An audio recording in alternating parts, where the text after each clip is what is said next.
miarabanao amin'ny anaran'ny tompo ry havana no tain'Andriamanitra manokana ka natratra ity alahady voalohan'ny volana May 2024 ity no alahady faharoa manaraka ny Paska.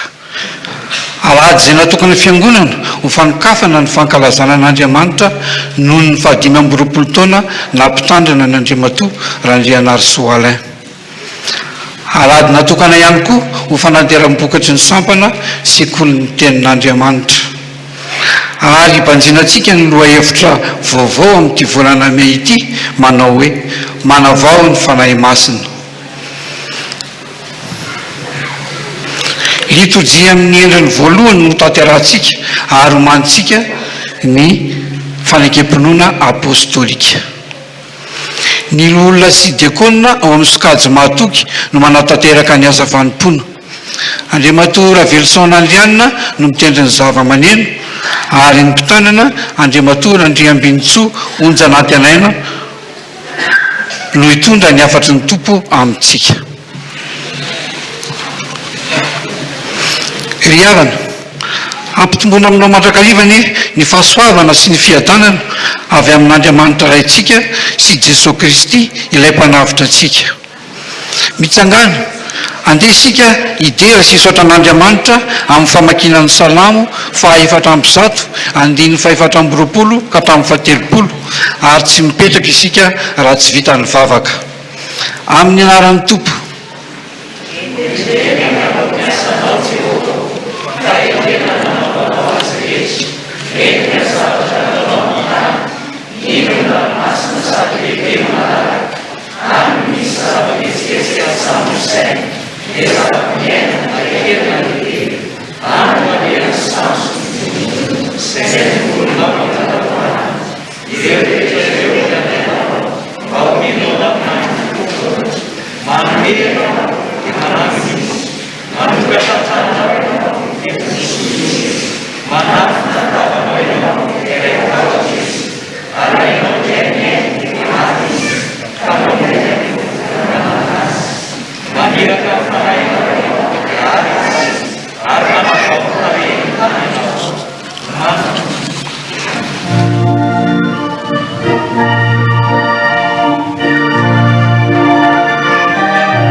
ivavaksika indreny ailehibe anao Andriamanitra mioby anao ny tany rehetra mahagaga sy mahatalanjona ny asanao tsy takatry ny sainay ny fahamasinanao misatra anao fanahitratra izao alahady izao andro voalohany amin'ity volana vaovao ity misaotra anao no ny famindraponao izay avazonao mandrakariva ankehitriny noho ny fitiavanao dia mimpopoa mampanahy izay ka manantanteraka izao fanompoam-pivavahana izao mba avokisy zava-tsoa ato amin'ny tranonao izahay ary eo ka ny teninao izay inonay ka omenay anay an'io mba tsy hiverina foana aminao raha tsy efa mahatanteraka sy ambinina amin'izay nirahanao azy ka ny fanahy masonao tokoa ny asa aminay tsirairay avy hitarika anay amin'izay rehetra ataonay fa tianay atao voninahitry ny anaranao irery ihany anie izao fotoana izao amin'ny anaran'i Jesosy Kristy no ahafahanay manao izany vavaka izany amen. Afaka mipetraka ny fiangonana.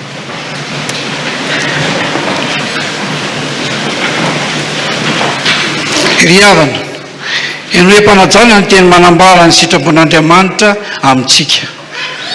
Efa natsoina ho amin'ny fahafahany ianareo kanefa aoka tsy hoentinareo anaraka ny nofy izany fahafahany izany fa mifampanimpo amin'ny fitiavana fa tanteraka amin'ny teny iray ihany ny lalàna rehetra dia izao tiavana namanao tahaka ny tenanao mandehana araka ny fanahy dia tsy ahatanteraka ny filany nofy ianareo raha velon'ny fanahy isika dia aoka andeha araka ny fanahy amen.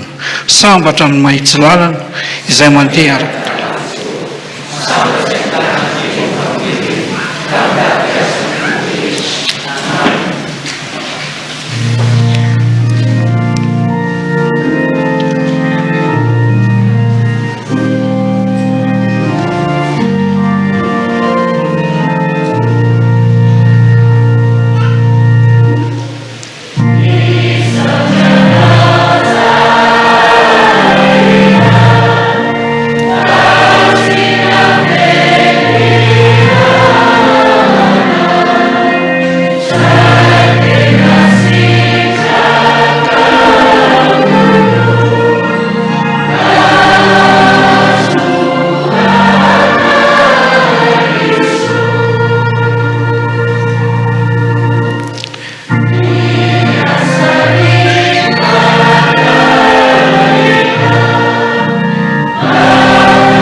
havana manoloana izany sitrapon'Andriamanitra izany dia mahatsara fa tsy tanteraka isika koa andeha isika fony ao anatrehan'ny Tompo amin'ny lalan'izao fotonim-bavaka izao mamindafo aminay Andriamanitra araka ny fahasoavanao araka ny habeny fiantrahanao vonohy ny fahadisoanay sasao madio izahay mba ho afa-keloka ary diovy izahay mba ho afa-pahotana fahatsoroanay ny fahadisoanay ary eo anatrehanay mandrakariva ny fahotanay taminao dia taminao ihany nanotanay ary izay ratsy eo masonao no efa nataonay mba ho marina ianao raha miteny ary tsy hanatsiny ianao raha mitsara indro tamin'ny heloka no tiarahananay ary tamin'ny fahotana no torotoroananay ny reninay indro fahamarinanao am-pombo sitrakao ary fahendrenao amin'ny miafina no ampahafantarinao anay diovy izahay ho afa-pahotana dia dio sasao izahay ho fotsy mangatsakatsaka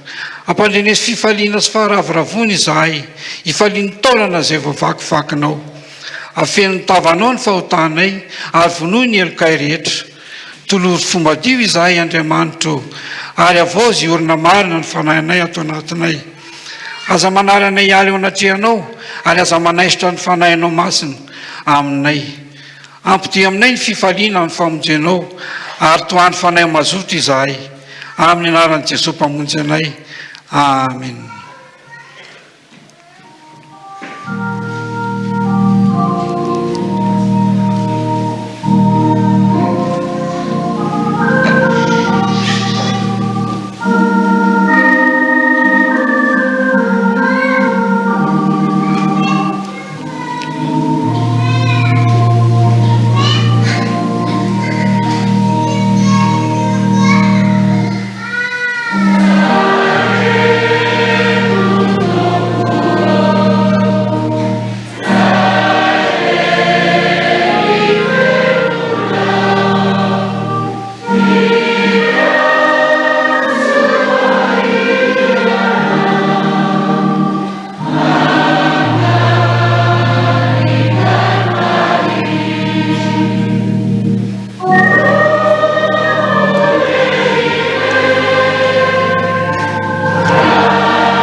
ny Andriamanitra izay ivavahantsika dia Andriamanitra mpamindra fo ka mamela ny fahotantsika raha mibebaka marina eo anatrehany isika. Koa mitsangana ary andray ny teny famelan-keloka izay omeny tompo atsika. Hoy ny tompo, na dia mandra-pahantotrareo aza dia tsy miova aho, ary mandra-pahafotsy volonareo dia izao ihany no isahirana mitondra anareo. Izao no nanao ka izao ihany no hitrotro, eny izao no hitondra sy hanafaka. Voavela ny elokareo no ny anarany masina, koa miderany tompo fa sambatra ny olona.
Ny fanekempinoana apôstôlika no ndeha iarahantsika manonona ho fijoroantsika vavolombelona miaraka amin'ireo mpino rehetra manerana izao tontolo izao. Mino an'Andriamanitra raitsy toa.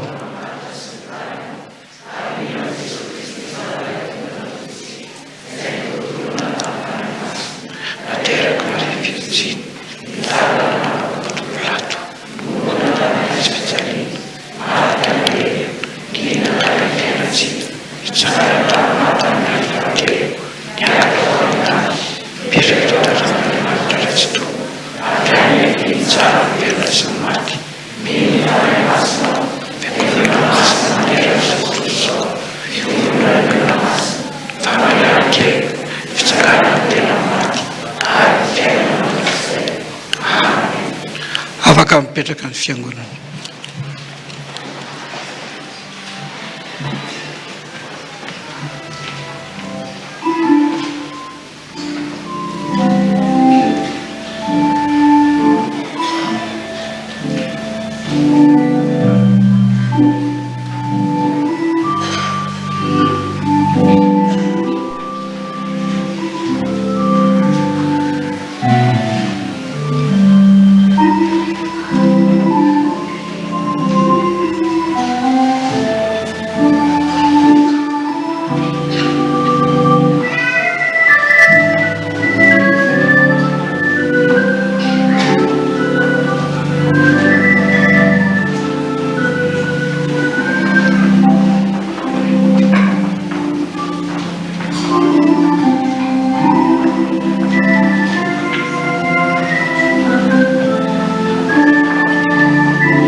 Dia tonga eo amin'ny fotoana ilazana ny raharahany fiangonana isika ry havana. aorian'ireo raharaha ny fiangonana dia hanao ny tatitry ny vola ny ao amin'ny fandraharana ny vola ary dia ny ray aman-dreny mpitandrina no hanoy sy hamarana ny raharahantsika. Ary amin'ny sampana Dorcas Synodapartany Antananarivo Atsinanana. Araka ny tetika andro ny sampana Dorcas Antananarivo Atsinanana amin'ity taona 2024 ity dia ho tanterahana amin'ireto daty ireto ny famangina. Ny alakamisy 12 May 2024 IFRP Ambodinandohalo. Ny alakamisy 9 Jona 2024 hopitaly Manakavaly sy ny fonjan'ny vehivavy ao Manjakandriana. Amin'ireo fotoan'ireo ihany koa dia samy manomboka amin'ny 7 ora sasany maraina ny fandraisana ny fanomezana entitsika ary ny fanompovoahana kosa dia amin'ny 10 ora maraina. Avy amin'ny sampana lehilahy kristianina. No ny antony tsy azo anoarana dia nahemitra amin'ny 12 Jona 2024 ny fiaonam-be-ankira izay saika ho tanterahana eto amin'ny FJKM Ankazonorina Ambohibato ny sabotsy 13 Aprily teo. Mbola mafisina hatrany fa ny fiheveran-draharaha dia atao amin'ny FJKM Ifaly Rivambandia amin'ny fanomanana izany.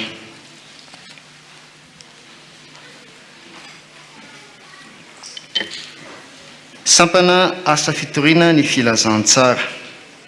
Araka ny tetikasa izay novolavolaintsika tany amin'ny komity lehibe dia hanatanteraka tafika masina anatiny isika AFF ASP amin'ity taona ity ka amin'ny volana May no fanatanterahana izany. Koa intsona isika komity sy mpikambana AFF isam-pitandremana mba ho tonga maro hanatanteraka izany tafika masina izany. Dia ny zoma 17 sy ny asabotsy 14 May ho avy izao. Ny toerana tanterahana izany dia ao amin'ny FJKM Faliary Ifinoana Anjeva Gara faritra Avaratra Andohalo. Ny andinindinin' izany dia azontsika ho jerena ao amin'ny fandraharana. Sampana tanora kristianina. Fampatsiahivana. Fotoana fiofanana. Ny fotoana dia sabotsy 7 May 2024 amin'ny 7 ora. Ny toerana dia eny amin'ny FJKM Andraisoro Kristi Fehizoro. Ny mpampiofana amin'izany dia STK Fohibe sy Raingonjanahary Rodolphe mpitandrina. Ny tafika masina kosa dia ny zoma 10 Jona sy ny sabotsy 1 Jona 2024 izay atao eny amin'ny FJKM Betsytoavina faritra Isoavina. Ny andinindinin' dia azontsika jerena ihany koa ao amin'ny fandraharana. Sympathie SPAA 12. Ny sympathie Synodapartany Antananarivo Atsinanana dia hanatanteraka ny fanofanana komity mpivondronana ny sabotsy 7 May 2024 amin'ny 7 ora ka hatramin'ny 12 ora ao amin'ny FJKM Ambohitra Araba. Koa mahasampana velan'ny sympathie eto amin'ny sahany FJKM dia antsoina ny komity mpivondronana rehetra ho tonga anatrika izany fotoana izany. Toby famonjena Mantasoa.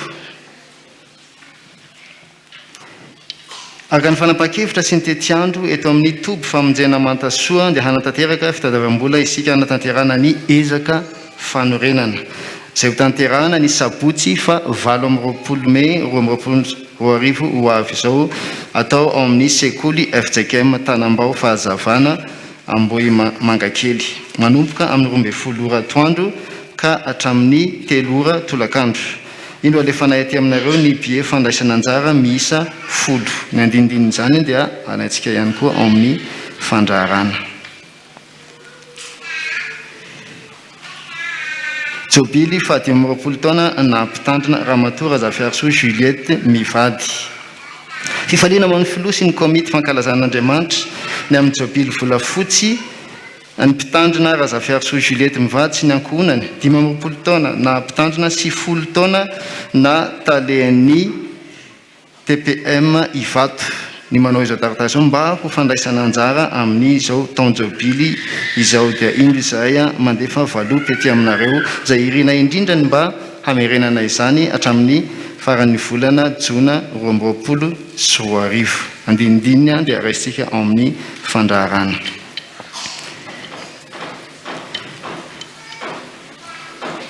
Fampatsiahivana avy amin'ny ministère de la santé publique, secrétaire général, direction générale de fourniture de soins CHU Anosiala, ny centre hospitalier universitaire Anosiala sy ny association Pneumo-Aide dia manolotra fizaham-pahasalamana maimaimpona ho an'izay olona tsy salama maniry isitraka izany. Toy izao manaraka izao ny fandaharam-potoana ny alatsinainy fa 2 Mey 2024 izay olona manana aretina momba ny hazon-damosina, ny taolana sy ny vanin-taolana ary ny ratsambatana no raisina ary tsaboiny. Ny larobia kosa fa 4 Mey dia izay olona manana aretina momba ny hazon-damosina, ny taolana sy ny vanin-taolana ary ny ratsambatana, consultation en rhumatologie, izay olona manana aretina momba ny taovam-pisefona, ny kohaka, septra sy ny sisa.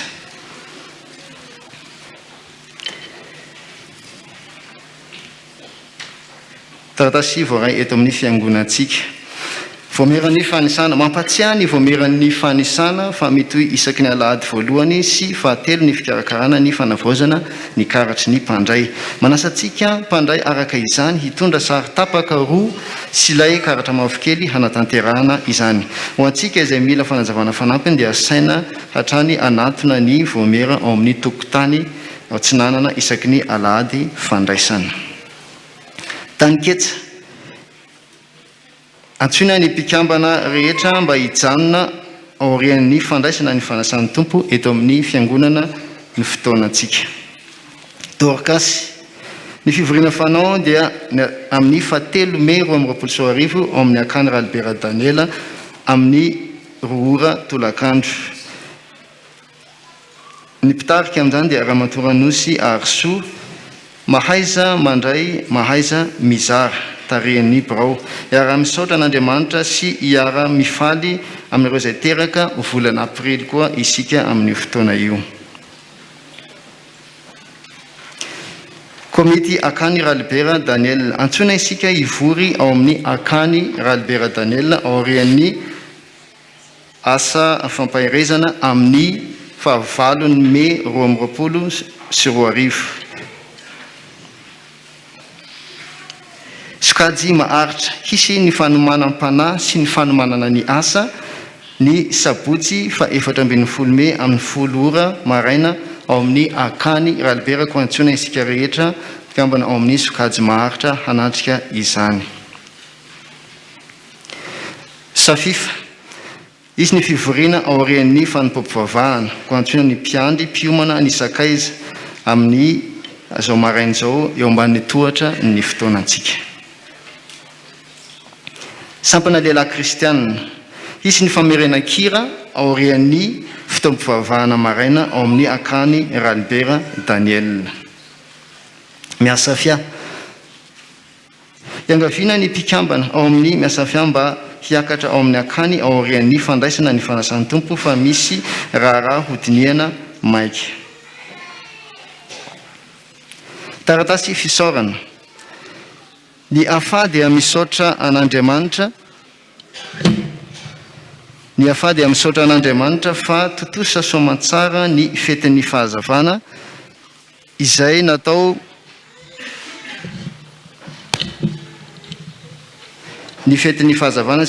tamin'ny 14 Aprily lasa teo. Misaotra ny mpitandrina sy ny fiangonana manontolo ary misaotra ihany koa ireo izay nanoana tamin'ny fampisakafoanana ny ankizy tamin'izany. Andriamanitra manankarepitiavana hamaly fitianareo. Hisy ny fivoriana anio alahady ary ny mpiandraikitra dia ho avy amin'ny 2 ora ary ny ankizy kosa dia amin'ny 2 ora sy sasany. Filazana fanorena tokantrano. Ramatoa Zafy Findravelo Hélène Andriamatoa, Ranaivo Manantsoa Honoré Mivady, Ramatoa Rambelo Voangisoa Monique, Andriamatoa Rasolo Arjao Risa Arso William Mivady, Ramatoa Razakambolola Rufin Mivady, Andriamatoa Rabejinja Alain Irina arisy mivady dia faly mampandre antsika ny fanamasinana ny fanambadian'ny zanany ny zafiny Razakambolola Vahatry ny aina Rufino sy Rabejinja Mirana Arso Kami izay ho tanterahana ny sabotsy fa 14 Mey 2020.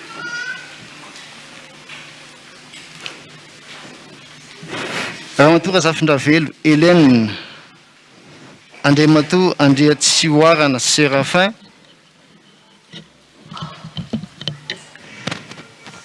Andriamatoa Razakasoarmanana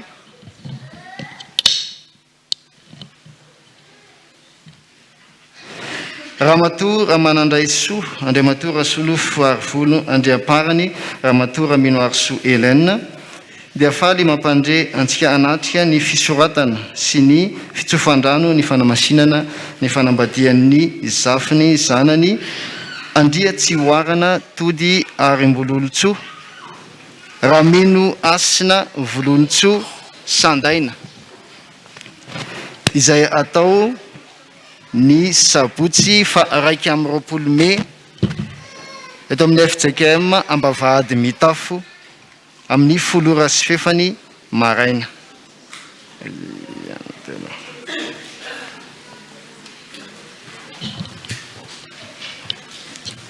Alatsiny ry havana.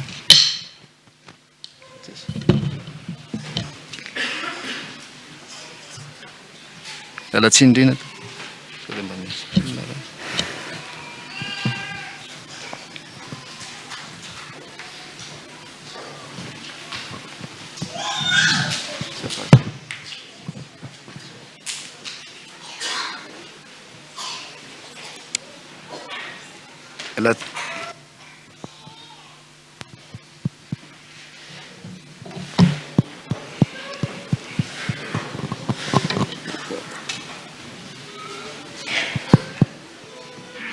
Ialana tsiny tompoko.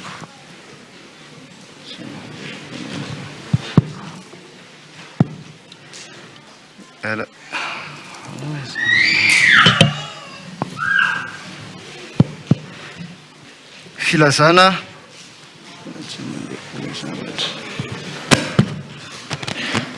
Filazana Manjo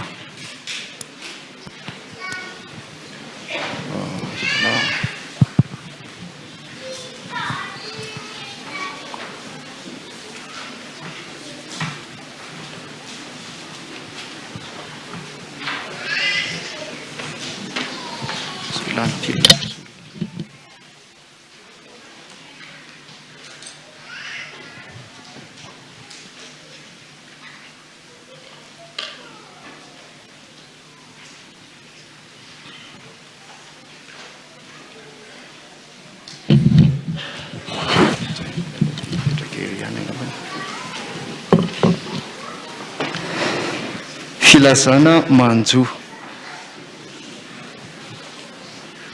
Sitrak'Andriamanitra ny antsony malalany Ratsimba Arso Marie Odette ny 17 Aprily 2020.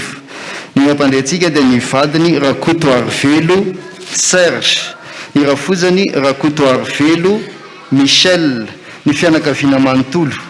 Ny nofo mangatsikany dia nentina niala tao amin'ny amboara andafy avaratra tamin'ny 10 ora ka napetraka tao Antsiriry ambony ny alatsinainy fa 15 Aprily. Ny famangina ny fianakaviana ho fampaherezana azy ireo dia ho tanterahana amin'ny fotoana mahamety azy. Taratasy fisaorana.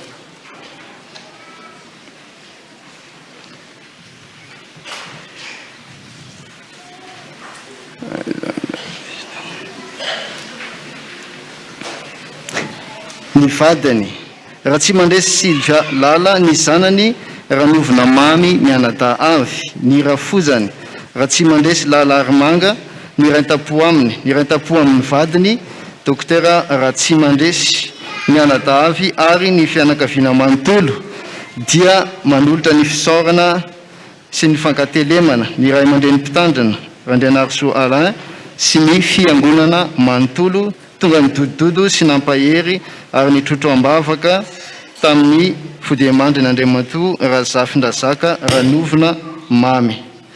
Andriamanitra ny fiadanana ny hamaly fitianareo. Ny fianakaviana dia nametraka fararakitra hampandrosoana hatrany ny asa n'Andriamanitra.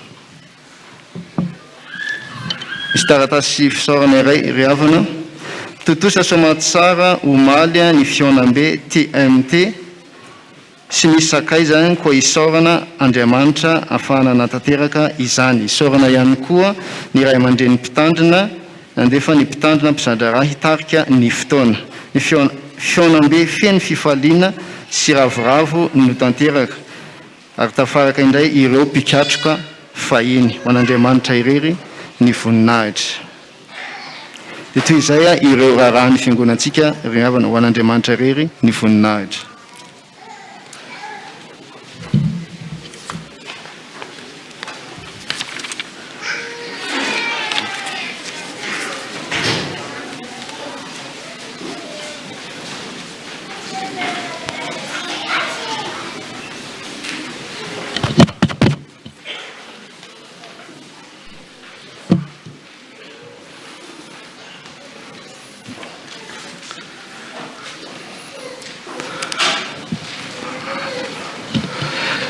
Dia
€25,997,786 ariary. Ny vola rarivato €3,423,090 ariary 50 ary ny fampandehanan-draharahan'ny fiangonana €7,824,016 ariary 52. Ny misongadina nataoko hoe miavaka tanatin'ny fitantanam-bola volana aprily iny dia ny fisian'ny herinandro masina izay napiditra ho an'ny rakitra mandritry ny herinandro masina €1,315,770 ariary ary ihany koa ny rakitra fandraisana alakamisy masina 14 avril io €436,600 ariary. Ho an'ny mivoaka kosa indray ny miavaka dia nanatanteraka ny jobily ho an'ny jobily volafotsiny fisondro noho ny mpitandrina ra Samuel Samson dia nisy valopy sy anjara amin'ny fiangonana efa navoaka antsika izay ny totaly €1,145,000 ariary. Dia izay ny havana no tatitra fohy mikasika ny fitantanam-bola dia ho an'Andriamanitra irery ny voninahitra.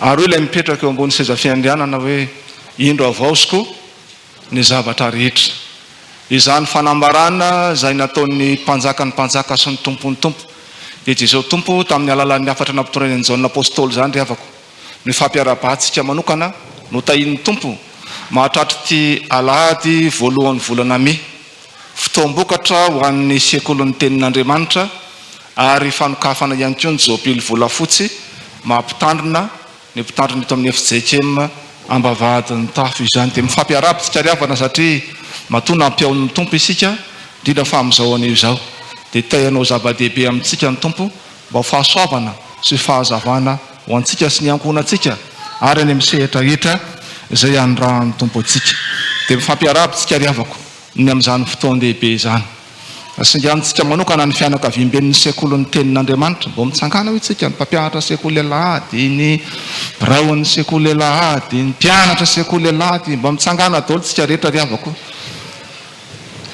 reo mantsy ry havana le antsoina hoe mpanao tsy lazaina tsy dia hitatsika matetitetika loatra izy tsy dia misy hoe tena misongadina be loatra ataon'izy ireo kanefa dia izy ireo mihitsy no taniketsan'ny fiangonana amola volana noavon'ny fiangonana sy ny firenena ary ny filazantsara koa dia miaraba sy mampahery ianareo biraon'ny sekoly alahady ianareo mpampianatra ianareo mpianatra rehetra isaky ny dingana tsirairay avy tompo tokoa ny eo ambanareo mandrakariva dia mampahery antsika fiangonana ry havana fa anisany andraikitsika fiangonana voalohany indrindra ao aorianan'ny fitorianan'ny filazantsara dia ny fanohanana ny fampianarana ny tenin'Andriamanitra ho an'ny ankizy ny zatovo ary ny tanora afaka mipetraka sika rehetra ry havako vokatra izy ireo moa ry havako amin'ity anio ity rehefa miravitsika aza misalasala maka atao tsy nanany fiangonana ato fa ao ireo vokatra maro samihafa zay omanina izy ireo ary miampy kely zany amin'ity anio ity satria misy ny ezaka zay ataona eo amin'ny mamrea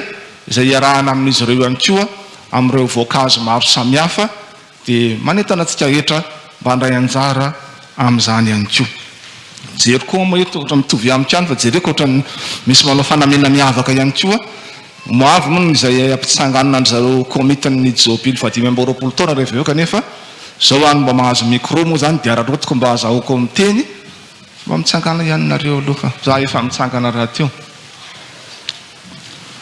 dia miaraba anareo sy miraha soa anareo satria Jobily ny fiangonana manontolo izy ity ary rehefa Jobily zany dia Andriamanitra mihitsy manavao ny fiainan'ny fiangonana dia nareo isika no ny fidin'ny tompo mba hitarika ny fiangonany amin'izany dia miraha soa antsika sahady ry havako fa marina fa mbola rehefa avy eo vao misy ny asa vaovon'olombelona mikasika an'izany mankasitraka tompoko afaka mipetraka ianareo fa mijery antsika ihany koa ry havana misy ihany koa ny vahiny izay miaraka amintsika eto mba manasa anao ry havana zay vahiny na elaela tsy tatao mavadin'ny tafoka tonga eto anao mba mitsangana amin'ny toerana izay misy ianao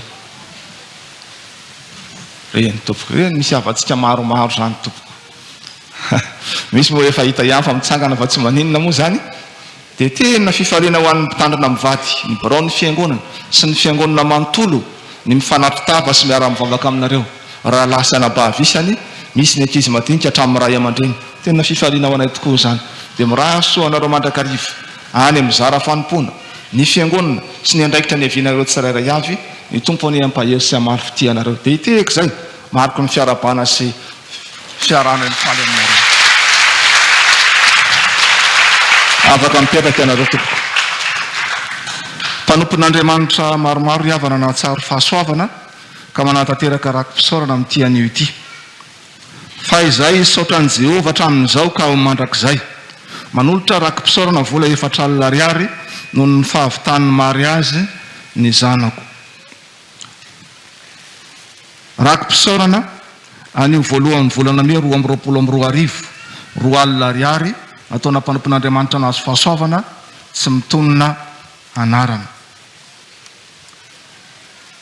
mifalia mandrakariva mivavaka aza mitsahatra misaora amin'ny zavatra rehetra fa izany ny sitrapon'Andriamanitra ao amin'ny Kristy Jesoa ho anareo mpanompon'Andriamanitra hoe nahazo fahasoavana manolotra rakim-pisaorana vola 4 ariary na dia izany aza samy tiany vadiny tahaka ny tenany avy ianareo lehilahy rehetra ary eo kosa ny vavy anahajany lahy misaotra an'Andriamanitra izay mivady noho ny nahavitany ny fanamasinana ny fanambadianay ny sabotsy 9 aprily 2022 manolotra rakim-pisaorana izay vola 4 ariary ny 2 ho an'ny sokajy antso, ny 3 ho an'ny pasteur Andrianasoa Alain, ary ny 3 kosa dia atolotra ho an'ny fiangonana. Farany riavana kanefa tsy nikely indrindra, isaorantsika ny tompo fa ny tombo isandray ny mpanambady kristianina ato anatin'ny fiangonana. Dia manatrika atsika toy izy mivady, dia mankataka azy mivady mba hitsangana Andriamatoa Andriana Arivelo Jonathan mivady, mba mitsangananareo mivady. Dia marina fa sipirapirany eo nareo kanefa ny orinanareo mety tsy aleo nareo mivady mba mandroso ty anoloana mihitsy mba ho hitan'ny havatsika eto e. Ndreo izy mivady. Dia misy ihany koa riavako ny fianakaviana izay manotrona azy ireo, manasa anareo fianakaviana mba hitsangana amin'ny toerana izay misy anareo. Dia tena fifaliana ho an'ny fiangonana manontolo izy mianakavy. Ny miaraba anareo mivady, ny miaraba anareo mianakavy ihany koa, tojo amin'izao atao hoe toerana mahafinaritra dia naorenan'ireto tanora reto ny fanambadian'ny soamatsara. Ny tombo tokoa ny omba azy ny mandrakariva ka ampiorina azy amin'ny fankatiavana, ampiorina azy amin'ny fanajana ary hitantana ny fiainan'ny mandrakariva. Ary tsy ho azo mivady ihany fa nareo fianakaviana ray manontolo. Dia iteko izay fiangonana mariky ny fiarabana ianareo.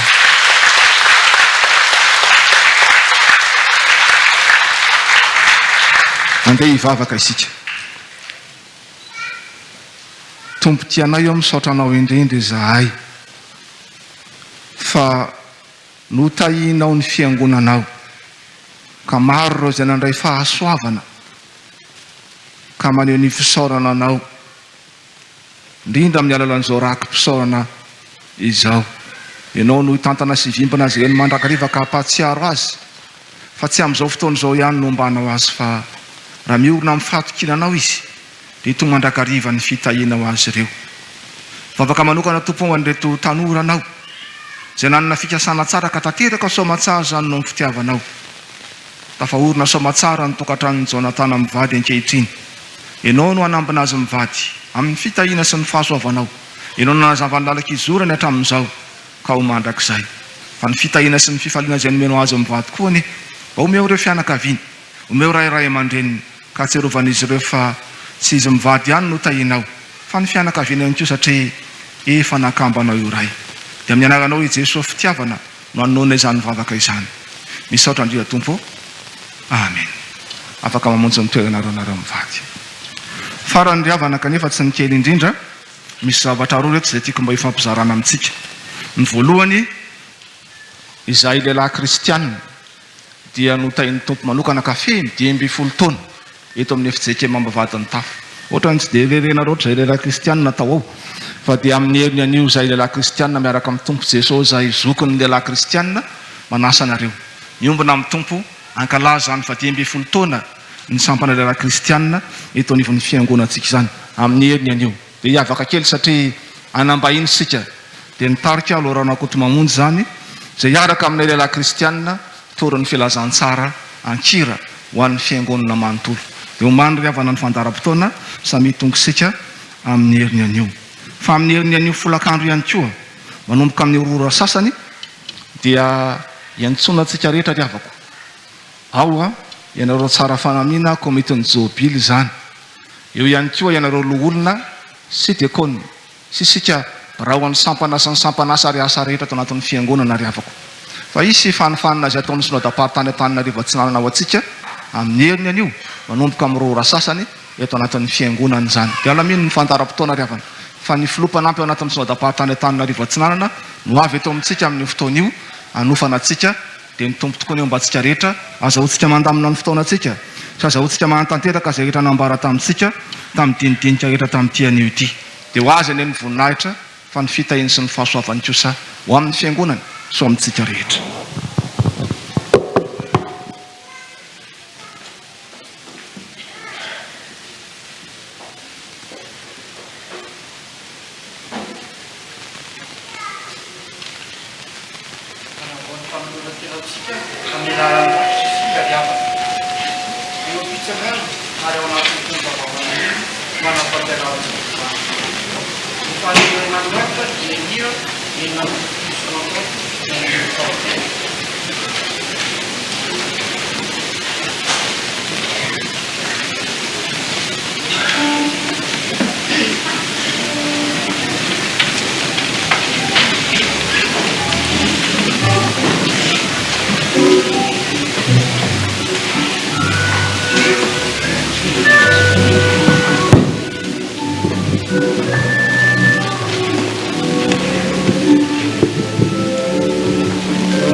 hiara hitsangantsika anolotra ny rakitra.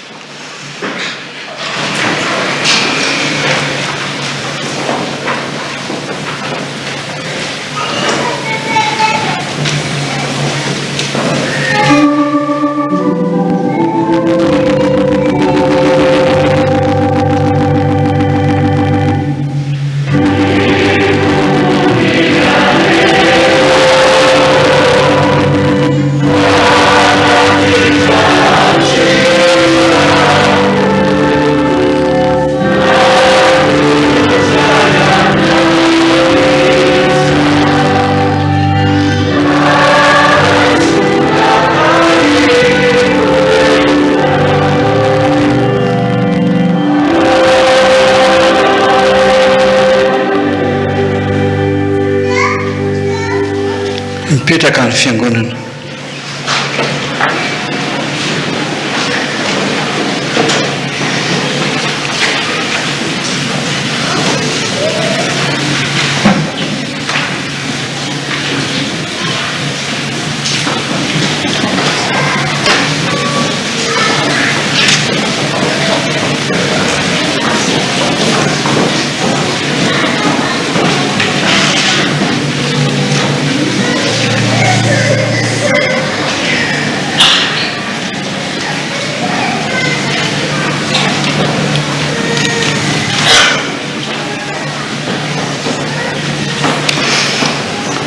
Tonga amin'ny fotoana fankalazana ny tenin'Andriamanitra isika ry havana.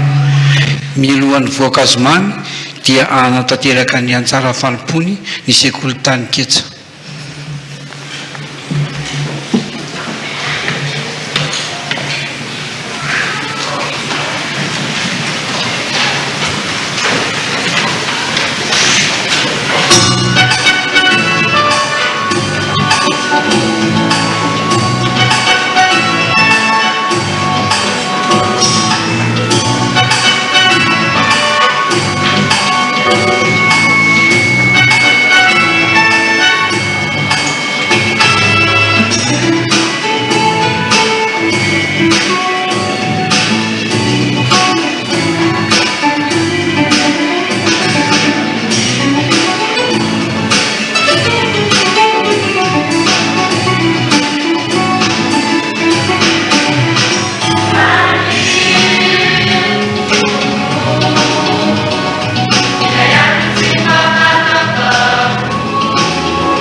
dia mbola mamerina ny araba amin'ny anaran'i Jesosy Kristy tompo ho antsika ankizy tanora dia mangataka antsika mba hanokatra ny baiboly ao amin'ny Jaona toko 4 andininy 4:20 dia tonga dia ampiretiko ny telefona dia ajanony eo ilay izy Jaona toko 4 andininy 4:20 dia loha-hevitra vaovao ny raisitsika amin'ny tema manao ny fanahy masina dia ametraka fanontaniana araka izy tanora dia aza valiana fa valio any anaty any fotsiny efa niraisinareo ve ny fanahy masina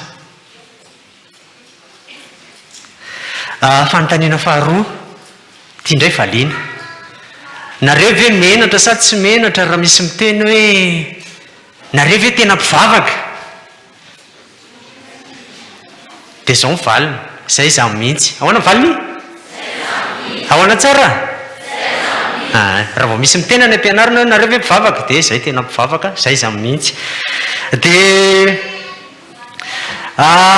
mialohan'ny tena andraisantsika tsara ny ten'Andriamanitra io dia misy tao anatin'ny tantara io nisy madama izay niresaka tamin'i Jesosy dia hoe rehefa tratra ny laingany dia navadiny ny resaka dia hoe izay rehefa mivavaka dia hita tendrombohitra fa nareo any Jerosalema dia nieritreritra angamba ilay madama hoe eny tendrombohitra izy dia amin'izay akaiky ny lanitra dia hitan'Andriamanitra tsara dia izao anefany raha ohatra zao tsika mody daholo rehefa avy eo dia iza manidy fiangonana dia Andriamanitra ve mijanona ato fa lasa izy manaraka atsika tsirairay avy any izy dia rehefa mivavaka amin'Andriamanitra dia misy azay le fanahy sy fahamarinana izay le fanahy ao anatinao ao le fahamarinana ilay Jesosy Kristy koa tsy mijanona ato izy fa manaraka anao any dia ao anatin'izay fivavahana ny fanahy sy ny fahamarinana izay araka izy malala dia izao misy zavatra aloha mampalahelo ny fanahin'Andriamanitra mety ataony olona tsirairay dia ho tany saiko vetivety izany reto ny olona tia lainga mampalahelo ny fanahin'Andriamanitra ny olona tezidava dia manome fitoerana ho an'ny devoly mampalahelo ny fanahin'Andriamanitra ny olona mora tezitra dia ao koa ny olona mangalatra miteny ratsy manao andolom-po ny olona mivazavaza ao anaty baiboly izany nalaina fa tsy miforoniko zany mampalahelo ny fanahin'Andriamanitra daholo dia tena ampazava azy tsaratsara kokoa dia tantara kely aminareo ahako nisy mpanjaka anankiray atao hoe Andriamarina izy io dia tia mivavaka dia ohatrany hoe androany alady zany izy dia nanafatra hoe rivahoaka amin'ny herin'ny androany mila tonga mivavaka tsika fa aorianany fivavahana dia izara zavatra ho anareo zahako le mpanjaka io fa nitoerana tsy etam-piangonana fa ny mamasina dia tonga ary ilay fotoana ary rehefa tonga ilay fotoana alady dia izao ny zavatra nitranga niena ny olona tao amin'ilay fiangonana fa tonga aloha mpanjaka mazava ho azy izy tia fivavahana rava ny fiangonana tamin'ireo olona ireo dia tsisy niandry n'ilay feoan'orga farany sy le nitehaka tsy niandry tsodrana fa tonga dia lasa maika ho aizy izy ho any mamasina fa tamin'ireo koa nefa nisy niandry n'ilay tehaka farany iny dia niandry tsodrano izay vao nivoaka dia anisan'izany i Selain kely iza Selain zany ny anarany Selain dia izy niaraka amin'ny bebeany tsy afaka mikrosy be mandeha mody satria mahabebe azy fa tsy maintsy tatana amin'ny bebe mandeha mody tonga tany an-trano izy dia mipotra vany Leda izy indray Leda namany Selain dia ozy izy fanena tena andalana zao dia hoe ho atsoko ialahy rehefa avy eo fa ho any mamasiny tsika dia tonga tao amin'ny tranon'ny Selain izy ny siko amin'izay tsy nivoaka mihitsy Selain aloha sika mbola tsy mivoaka ihany Selain sika fa nytena mivoaka amin'izay Selain fa maninona any alahy ny ela be zay rehefa ady mifiry misika nitabataba be teo toy izy Selain hoe zay sy bebe anay vao eo ny tonga dia osy izy bebe anay hoe aloha ny an-tananao anaka dia alolotrika hivavaka dia mivavaka izy mianaka zay ozy nahataraiky anay teo zay na tonga anao mbola tsy dia mivoaka dia rehefa mivoaka dia lasa n'izay dia hamonjy any mamasina dia mandeha eny an-dalana dia nitavatabainy leda oa ianao ela be saozy atsika mety tsy tafidra nitavataba mivazavaza erany lalana tonga teo amin'ny vavady mamasina io tokoa fa nidy ny vavady ary rehefa nidy dia vomaika ny tabataba ihany leda dia niteny tamin'ilay tompona andraikitra tao zay tompoko anisan'ilay olona ao any tsy tafiditra tsononareo ka zay ary le afanteneniko anao zay io fivavahany efa mivavaka tany am-piangonana ko maninona mbola mivavaka ihany teo dia niteny amin'izay sela azafady ramosea mba jereo ihany ny anarako sao dia mba ao dia nijerena ie aty marina ny anaranao midiry ianao ary ny anao ry namana iza ny anaranao jereo ramosea fa ileda-manana ny anarako ohatrany tsy ato mba jereo fa ao namindra folo ilay olona niteny tamin'ilay any alao izy mba hiditra ramosea tafiditra ihany le damanana ary izy roa lany farany indrindra nanitatra indray le damanana rehefa tonga teo zany re jerevy lafa tsy maintsy tonga ery aloha be ery lasa izy tafiditra tery oloha be tery nainaina amin'izay ary reto olona tery amin'ny farany aloha indrindra aiza ihany ty fizarany aizy anisan'ny tabataba le damanana nefa nisy vo eo ny teny nakery aloha zay efa tamin'ny firiny teto zao mbola tsy tonga ihany amin'ny fizarany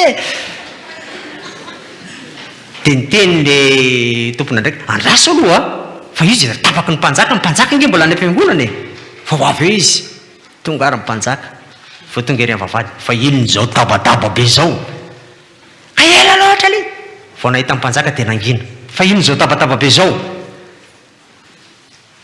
tena tsy rariny fa tena efa tamin'ny firy zay zao nilahatra teto fa tamin'ny firy moa fiangonana niditra ka zay nge tsy tany am-piangonana fa dia izy mitena anareo tonga dia makanisa ty fa mbola makany am-piangonana aloha nidikan'izany rehefa tsy nakany am-piangonana nareo dia za maso mandidy dia izao ianareo reto amin'ny voalohany reto ianareo ny farany fa le avaty no voalohany iza zany lasa voaloha le farany lasa voaloha iza zany voaloha iselainkely vokatry n'iny fitondrany bebe ambavaka sy nivavaka tamin'ny fanasy fahamarinana niala tany am-piangonana hatrany hatrany amin'ny toerana izay nisy fizarana inona ny lesina tiana tsoahana araka izy Andriamanitra tsy mijanona eto ihany fa manaraka atsika amin'izay rehetra alehantsika ary indrindra fa le mivavaka amin'ny fanahy sy ny fahamarinana manomboka androany fa tsy rapitso manomboka androany dia tena mila mivavaka amin'izany fanahy sy fahamarinana zany itsika dia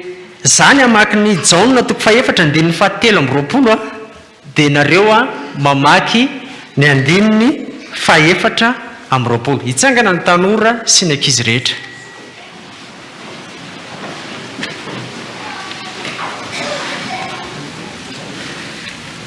apatsevy kely farany aloha tena mpivavaka ve nareo mafimafy kely tena mpivavaka ve eny ary ovakeko ny Jaona 4:7 amin'ny anaran'i Jesosy fa avy ny andro sady tonga ankehitriny raha ny tena mpivavaka hivavaka amin'ny ray amin'ny fanahy sy ny fahamarinana fa ny ray koa dia mitady ny mpivavaka aminy ho tahaka an'izany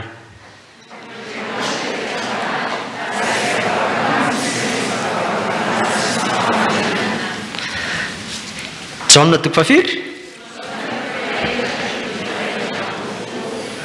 afaka mipetraka isika n'Andriamanitra ny voninahitra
hiaraka hivavakantsika ry havana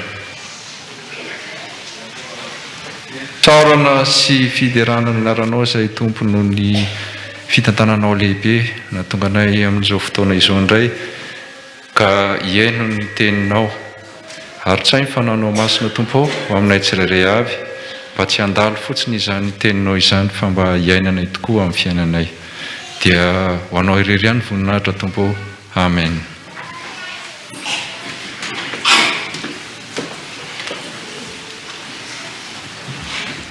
Amaky sy hainy ny tenin'ny soratra masina isika tompoko izany dia hoetantsika amin'ny testaleta taloha amin'ny Isaia toko roa amby telopolo andininy fahasivy hatramin'ny faharoapolo. Isaia toko roa amby telopolo andininy fahasivy hatramin'ny faharoapolo. Amin'ny anaran'ny tompo, hitsangana ry vehivavy miadana ka mandrenesa ny feoko, ry zazavavy matokotoko foana mihainono ny teniko.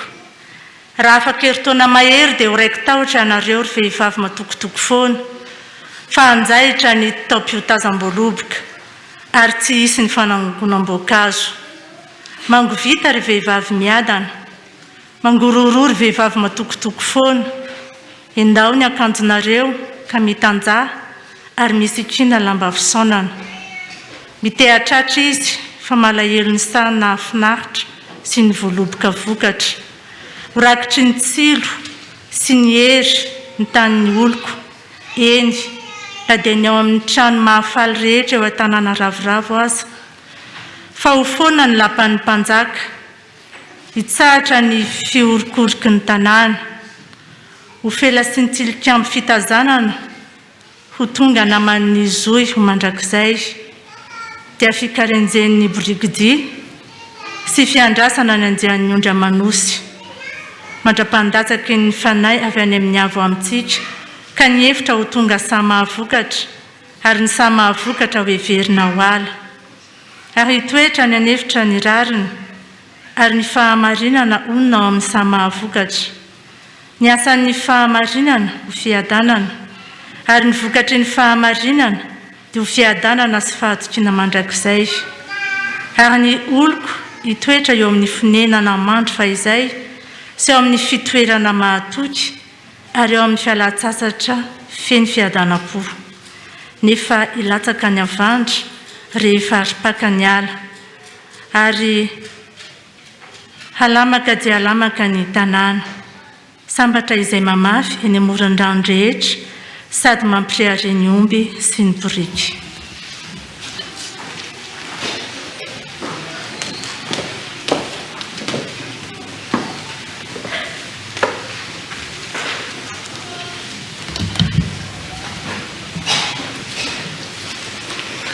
Filazantsara ny Jaona toko fahaefatra, andininy fahasivy ambin'ny folo ka hatsahatra amin'ny andininy fahaefatra amby roapolo. Jaona toko fahaefatra, andininy fahasivy ambin'ny folo ka hatsahatra amin'ny andininy fahaefatra amby roapolo. Ora vehivavy taminy, tompoko, hitako fa mpaminany ianao, ny razantsika mivavaka teto amin'ity tendrombohitra ity, fa ianareo kosa milaza fa ny Jerosalema ny tokony hivavahana. Ho Jesosy taminy, raha vehivavy minoa fa avy ny andro ka tsy amin'ity tendrombohitra ity, na ny Jerosalema aza no hivavahanareo amin'iray. Ianareo mivavaka amin'izay tsy fantatrareo, izahay kosa mivavaka amin'izay fantatray, satria avy amin'ny jiosy ny famonjena. Fa avy ny andro sady tonga ankehitriny, raha ny tena mpivavaka hivavaka amin'iray amin'ny fanahy sy ny fahamarinana, fa ny ray koa mitady mivavaka aminy ho tahaka izany. Andriamanitra dia fanahy, ary izay mivavaka aminy tsy maintsy mivavaka amin'ny fanahy sy ny fahamarinana.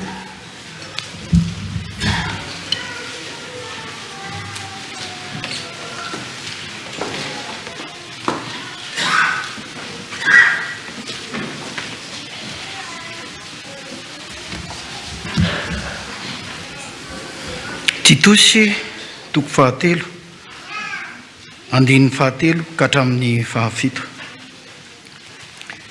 Titosy toko fahatelo, andininy fahatelo ka hatramin'ny fahafito. fa isika koa dia adala vahiny tsy nanaiky voafitaka dia andevo ny filinana sy ny fahafinaretana maro ary velona teo amin'ny lolompo sy ny fialonana sady ala no ny fankahala fa rehefa niseho ny famirampanahan'Andriamanitra mpamonjy antsika sy ny fitiavan'ny olona dia tsy avy tamin'ny asa amin'ny fahamarinana izay nataontsika fa araka ny famindram-po kosa ny namonjainy antsika tamin'ny fanasan'ny fiterahana indray sy ny fanavozan'ny fanahy masina izay nahidiny betsaka tamintsika tamin'ny alalan'i Jesosy Kristy mpamonjy antsika mba ho hamarinina amin'ny fahasoavana sika ka ho tonga mpandova araka ny fanantenana ny fiainana mandrakizay. Ray masonao manamasinana ny fahamarinana ny teninao fahamarinana. Amen.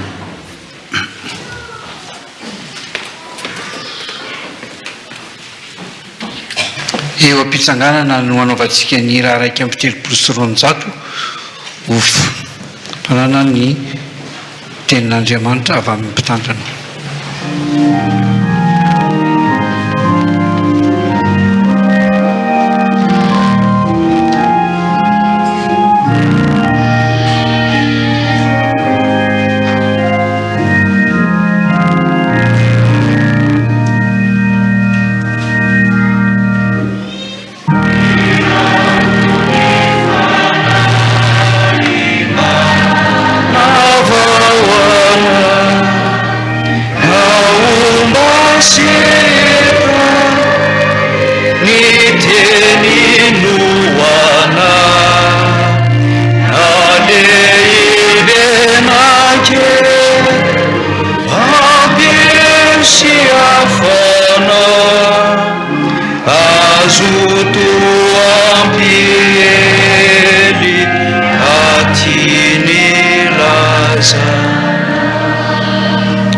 Mahazo toerana ny fiangonana. Ho an'izay rehetra mahalala an'Andriamanitra sady voantso ny masina ho ampitombona ho aminareo ny fahasoavana mba hampiadanana avy amin'Andriamanitra raintsika sy Jesosy Kristy tompontsika. Amen. Miarahaba manokana antsika nahatratra ity alahady voalohany amin'ny volana Mea izay ibanjinantsika aloha hevitra vaovao manao hoe manavao ny fanahy masina. Fa miarahaba manokana ny iray aman-dreny mpitandrina mianakavy nahatratra izao fotoana dehibe eo anivon'ny fiainan'ny fiangonana izao izay fanokafana ny jobily fankalazana an'Andriamanitra noho ny 520 taona na mpitandrina azy ireo dia miarahaba antsika fiangonana ihany koa miray fo miray saina hiara-nkalaza an'Andriamanitra noho ny amin'izany ny ten'Andriamanitra izay nofidiana ao anatin'izao fankalazana azy zao amin'ny jobily ry avaka malala dia arak'izay hita ao amin'ny Salamy 1:100 andeha isokatra eo anoloantsika izany tenin'Andriamanitra izany. Salamy 1:100 ka ny andininy voalohany tapany voalohany ihany. Salamy 1:100 ny andininy voalohany tapany voalohany ihany.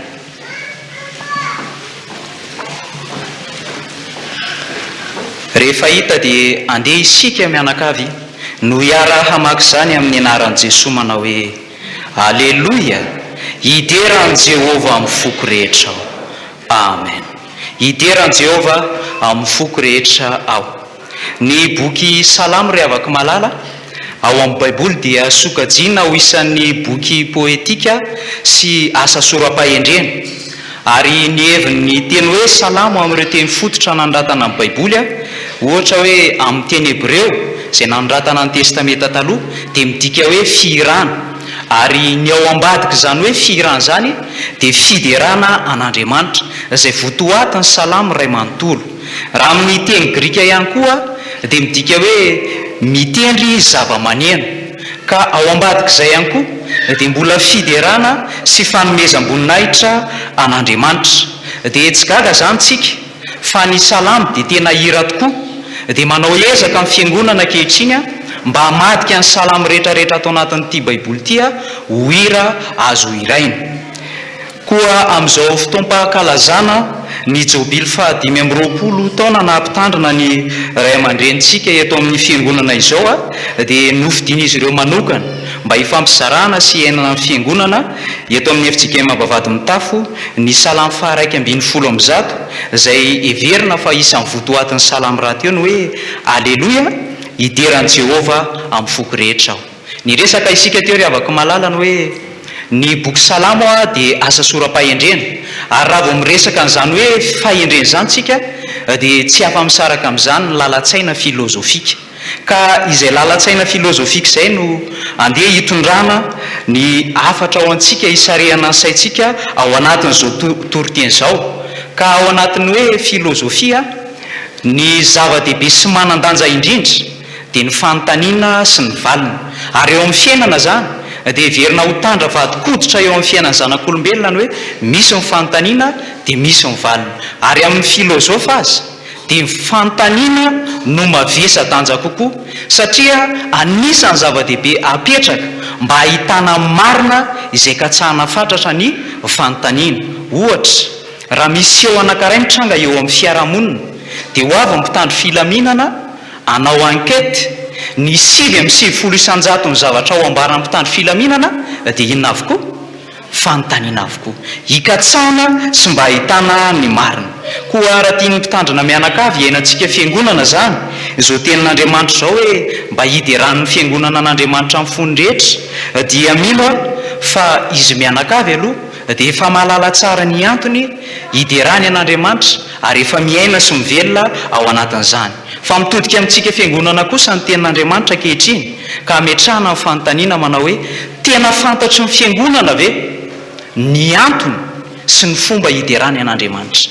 Tena fantatry ny fiangonana ve ny antony sy ny fomba hiderany an'Andriamanitra? Zany hoe raha ataontsika amin'ny endrika fanontaniana ihany dia zavatra roa no resahantsika ao anatin'izao toriteny izao, nahoana sy ahoana. Raha dika amin'ny teny gasy mazava tsara moa dia hoe pourquoi et comment. Nahoana sy ahoana ny fomba hiderana an'Andriamanitra, nahoana isika no midera an'Andriamanitra. Zay no afatra voalohany. Ary ny afatra faharoa, ahoana ny fomba hiderana an'Andriamanitra. Ny fanontaniana hoe nahoana na hoe famaninana ry avako malala dia fanontaniana apetraka mba halalana ny anton-javatra. Ka rehefa mahita olona mivorivory isika eny an-dalana eny na mahita olona maromaro dia manontany isika aloha fa mamenatra ilay tenen'ny olona hoe reny koa dia tsy mahalala ny antony. Fa ny zava-dehibe aloha dia hoe mametraka fanontaniana hoe fa nisinona fa naninona. Ny zavatra somary mahagaga kely eo amin'ny fiainantsika zanak'olombelona dia izao, mahay mametraka fanontaniana tokoa isika fa indraindray amin'ny lafiny zavatra vitsivitsy ihany. Ohatra raha eo anivon'ny fianakaviana sanatria na havana tapaka sy namana maty, indrindra moa na mbola somary tanoranora izy dia malako mihitsy no mifanontaniana rehefa vao mahare hoe maty ondranona mifanontaniana avy hatrano an'ilay olona nahare dia hoe fa naninona. Zany no betsaka. Ary raha misy olona misy olona 100 anontaniana mety ray amin'izay ihany ngamba ny tsy mametraka fanontaniana fa ny 770 fa naninona. Fa ny zavatra mahagaga hoy dia ny hoe fa maninona tsika ny tsy mba manontany hoe fa naninona kosa raha anina ny velona ary fa naninona ary amin'ny velona. Zany indraindray no zavatra tsy dia hita eo amin'ny fiainantsika.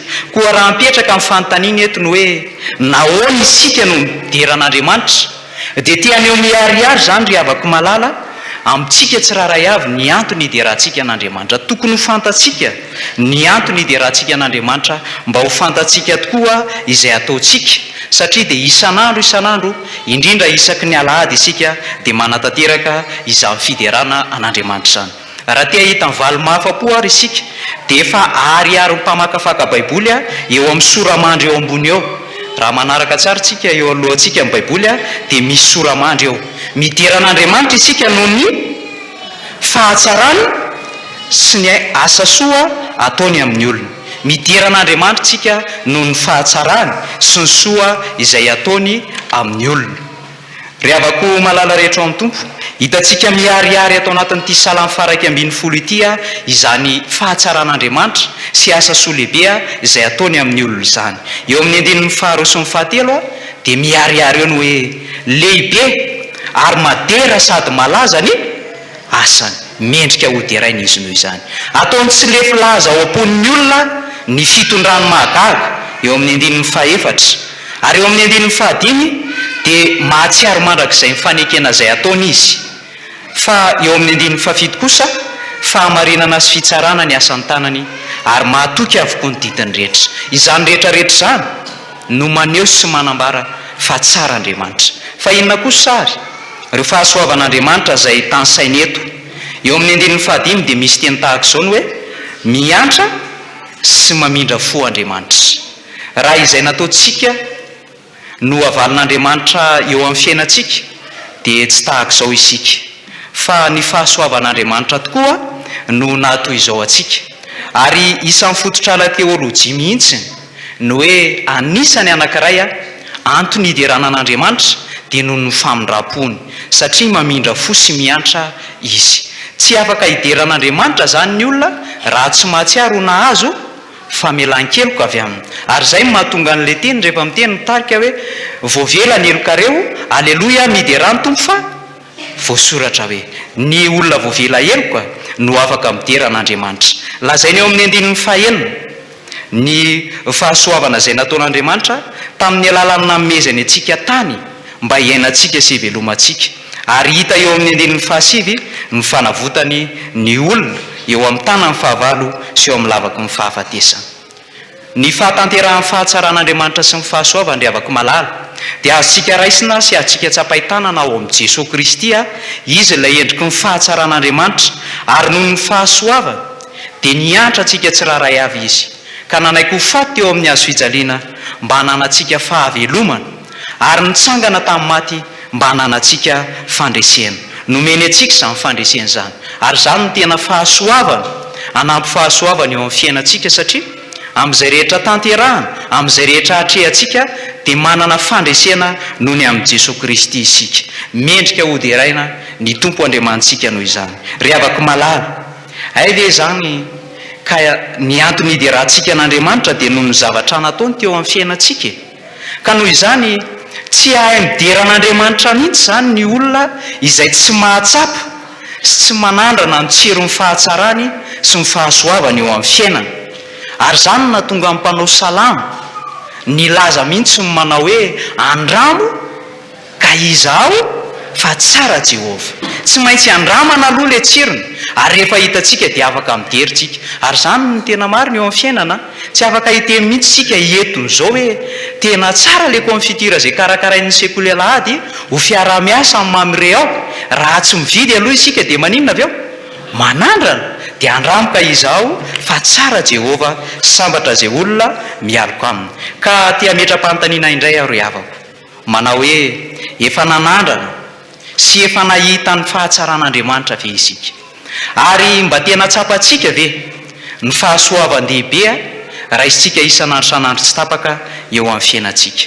Raha eno ny valina dia andehantsika hiara-nandram-peo iombona amin'izao mpanompon'Andriamanitra izao, hideran'Andriamanitra manao hoe aleloia, hideran'i Jehova amin'ny foko rehetra ao. Raha tsy kosa ny valina dia mampianatra antsika ny soratra masina mba hanandrana.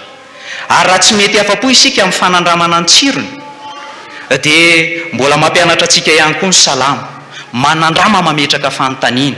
Izao nataon'ny mpanao salama, manompo ny masoko eny amin'ny tendrombohitra dia velom-panontaniana manao hoe avy aiza ny famonjena. Raha nanontany izany tokoa ianao ry havako malala dia mety eritreritra ihany ianao hoe avy aiza marina azy. Ary raha mety sahirana ianao mamaly ny fanontaniana dia ny mpanao salama ihany manampy ianao hoe ny famonjena antsika dia avy amin'ny Jehova mpanao lanitra sy ny tany. Mibio an'Andriamanitra ary olo marina, fa mendrika ataontsika olo mahitsy ny fiderana azy, satria tsara izy sady mpanao ny tsara. Fa ny afatra faharoa izay ampitaina amintsika ry havako malala, ny fanontaniana voalohany teo dia hoe nahoana, fa ny fanontaniana faharoa indray dia hoe ahoana. Ahoana ny fomba hiderana an'Andriamanitra? Ahoana ny fomba hiderana an'Andriamanitra? Apetraka izany fanontaniana izany mialohan'ny anatanterahana zavatra anankiray mba tsy hanaovanovana foana. Ary dia tao amin'ireo ray aman-drenitsika mihitsy n'izany fotom-pisainana izany, ka nahatonga azy ny teny hoe aleo manontanytany foana iomehezana toy izay manaonao foana hitezerana. Inona ary na ahoana ary ilay fomba hiderana an'Andriamanitra? raha eto amin'izao andalatsoratra masina manoloana antsika izao salamy faraiky ambin'ny folo amin'ny zato ny andininy voalohany tapany voalohany dia misy zavatra telo farafakeliny hitantsika ao. Ny voalohany a misongadinao dia ny hoe lay fomba hoentina mideran'Andriamanitra. Ny faharoa dia ny fotoana hideranan'Andriamanitra, ary ny fahatelo izay miafina ao ambadika kosa dia ny toerana hiderana an'Andriamanitra. Zany no ampitaina amintsika ao amin'izao afatra faharoa izao, lay fomba hiderana an'Andriamanitra. Hideran'i Jehova amin'ny foko rehetra ao. Izany hoe rehefa mideran'Andriamanitra zany tsika dia amin'ny fotsika rehetra tsy misy analana. Dia mety hisy mody hofanina indray ny sasany hoe fa manana fo anankifiry moa zany ny olombelona, nefa atao anatin'ny fahatanyrana sy ao anatin'ny fahatanyrana dia nahay an'izany hoe mizara roa foko ankehitriny, iketaka tsara tare, izy koa tsy ratsy. Manana fo maromaro ihany zany tsika raha izany, ary zany fotsika rehetra zany no hiderana an'Andriamanitra. Fa ny teny hoe hideran'i Jehova amin'ny foko rehetra dia tsy amin'ny fotom-pisainana ahafantarantsika azy, fa raisina amin'ny fotom-pisainana jiosy. Amin'ny fotom-pisainana jiosy dia izao, rehefa miresaka hoe fo izy ao anatin'ny soratra masina dia le maha olona ny olona manontolo no voarakotra ao anatin'izany. Eo aloha ny saina, ny vatana, ny fanahy dia tafiditra ao anatin'ny fo. Izany hoe ny jiosy zany rehefa nanoratra ka miresaka hoe fo izy dia tsy ilay fo ihany fa le maha olona ny olona manontolo no hiderana an'Andriamanitra. Zany hoe ny isika manontolo mihitsy zany, ny momba antsika manontolo no entina mideran'Andriamanitra. Ny fotsika ravoravo, ny endritsika miramirana, ny saitsika falifaly, ary ny vatantsika dia mihetsika avokoa. Zany ny fomba hoenty mideran'Andriamanitra. Dia aza mametsiny mihitsika raha mahita an'ireny fiangonana zandriny ireny manomboka maraina mandraparivo ny andro dia etsiketsika foana ao anatin'ny fiangonana, fa tena izany tokoa ny fomba hiderana an'Andriamanitra. Fa raha miresaka fotoana indray itsika, izay le zavatra faharoa misongadina, ny fotoana hiderana an'Andriamanitra amin'ny fotoana manahoana? Rehefa aty am-piangonana ihany sy rehefa misy hetsika ataon'ny fiangonana. Eny, tafiditra ao anatiny zany, saingy tsy izany ihany fa amin'ny fotoana rehetra mihitsy no hiderana an'Andriamanitra. Rehefa miresaka tsika etiny hoe misy matoa-teny hoe hidera, dia araka ny fahitantsika azy eo amin'ny filazam-potoana ho avy, amin'ny filazam-potoana ho avy, saingy tsy ilay ho avy amin'izay heverintsika fa ilay ho avy amin'ny fotom-pisainana jiosy nanoratra izao tenin'Andriamanitra izao. Amin'ny zareo mantsy dia anankiroa ihany ny vanim-potoana, na lasa na ho avy. Dia faritana amin'ny asa le izy. Raha miasa ianao zany ka vita le izy dia izay ny antsoina hoe lasa. Fa raha mbola tsy vita le izy, ohatra hoe eo am-panaovana, dia sokajiana ho amin'ny vanim-potoana ho avy. Dia mora tadintsika zany, na mora haintsika rehefa ampifandraisina leny amin'ny fiarahamonina. Isaky miditra ao anatina episeria anankiray isika dia mahita soratra mivandravandra be hoe tsy manao trosa anio. Ka raha misaina tsara isika fa tsy manao ohatran'le rangaha adaladala izay, dia hoy izy hoe tsy manao trosa hoy ao anio fa aleo rapitso miverina. Dia miverina tokoa izy rapitso, dia mbola tsy manao trosa anio. Dia aleo indray raha afaka pitso, ka na mandra-pahafatiny azy izy hiverina eo dia tsy miova le soa. Ohatr'izany koa zany ny fiderana an'Andriamanitra. Ny anio efa tafiditra, fa ny rapitso sy ny rafaka pitso dia mbola ao anatiny. Zany hoe raha dika tsotsotra zany dia zao, amin'ny fotoana rehetra mihitsy, amin'ny fotoana rehetra mihitsy, tsy ny anio ihany, tsy ny rapitso ihany, fa mandrakizay mihitsy aza ny fiderana an'Andriamanitra. Eo amin'ny andininy fahafolo tapany farany eo dia misy teny tahaka izao ny hoe maharitra mandrakizay ny fiderana azy, mandrakizay.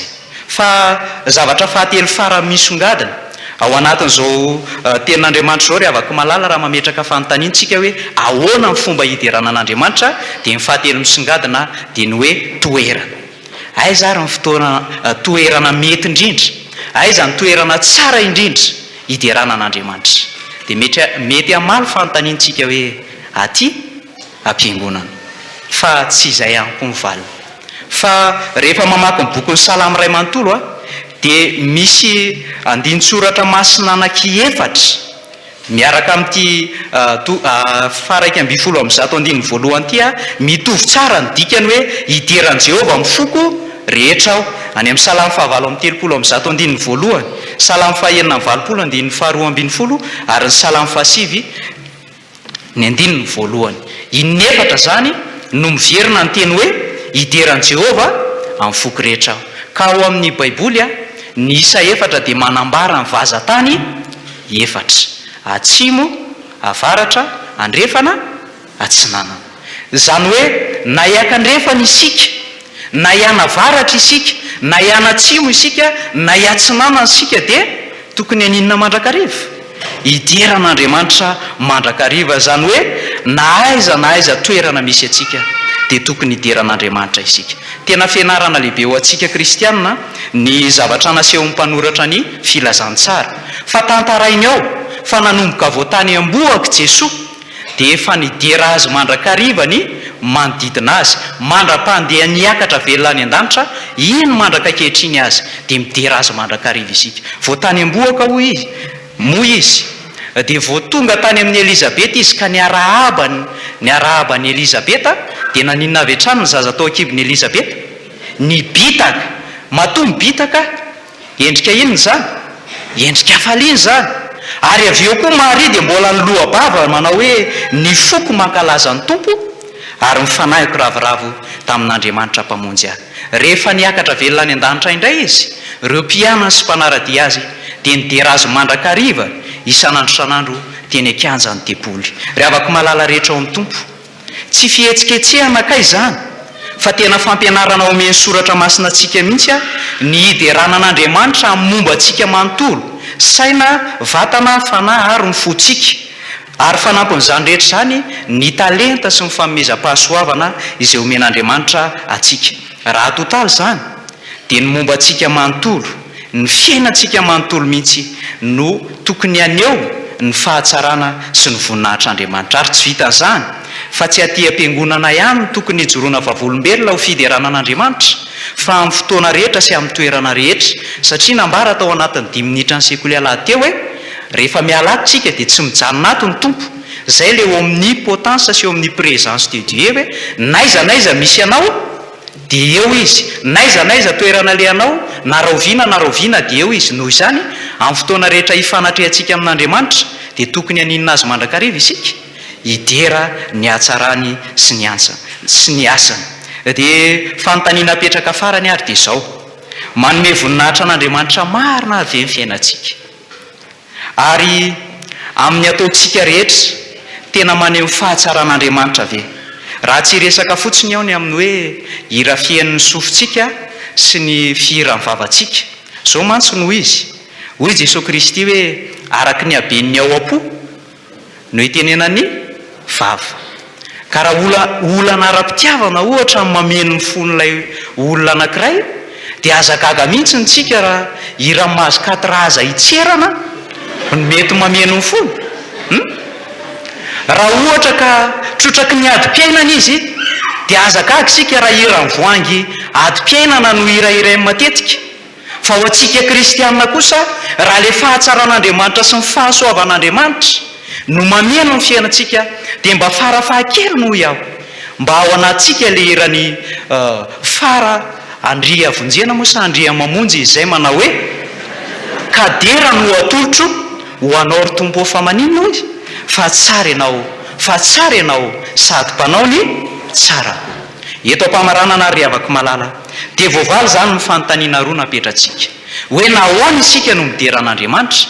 Dia voavaly teo hoe satria tsara sady mpanao ny tsara Andriamanitra ary mandrotraka mandrakariva amin'ny fahasoavany amin'ny olombelona tsiraray avy. Lazay mpanao salamo aza moa hoe mamposaka amin'ny masoandrony amin'ny tsara fanahy sy amin'ny ratsy fanahy, mendrika arariny sy intsiny tokony ataontsika raha midera azy isika. Raha mipetraka ny fanontaniana hoe ahoana dia voavaly teo fa nodilirina tao anatin'ny fanazavana teo ny hoe ny momba antsika manontolo, ny fiainantsika manontolo mihitsy, ary amin'ny toerana rehetra sy amin'ny fotoana rehetra ny tokony hideran'Andriamanitra isika. Fotoan-dehibe eo anivon'ny fiainan'ny fiangonana ity anio ity ary miavaka, satria ankalazana an'Andriamanitra no ny 520 taona na ampitandrina ny ray aman-dreny mpitandrina antsika. Tena fijoroana vavolombelona izy ireo amin'ny fiangonana ny fisafidianana izany tenin'Andriamanitra izany, fa izy ireo dia hidiran'Andriamanitra amin'ny fony rehetra satria nahatsiaro sy nahatsapa ny fahasoavan-dehibe ny raisiny tamin'Andriamanitra nandritra izay 520 taona nirotsahana teny an-tanymboalobotra izay. Mety nahita amin'ny mangidy sy mafaitra tsy maintsy sy natelina, mety nandalo ny sarotra sy ny mafy izay tsy maintsy ny lalovana, fa dia nitondra azy ireo mivoaka ho amin'ny fitahiana matretrika ny tombo. Dia sitraka izy ireo ny rahantsika fiangonana midiran'Andriamanitra noho izany.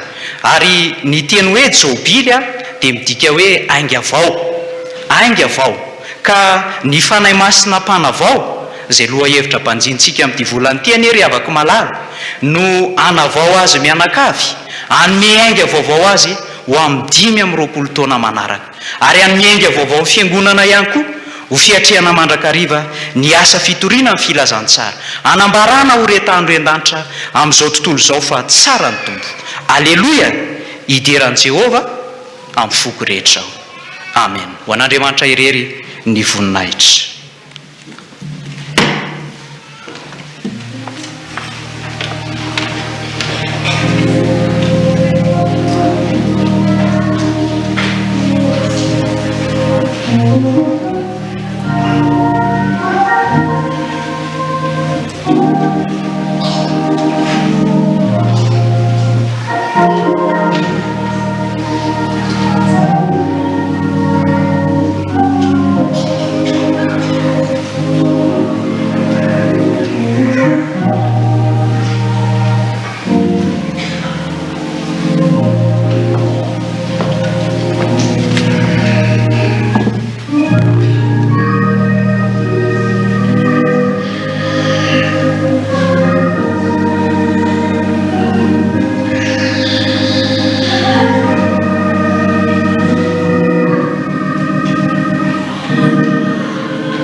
Hiary vavakantsika ry havana, isarantsika ny tompoandriamanitra fa nampahery antsika izy tamin'ny alalan'izany teniny izany.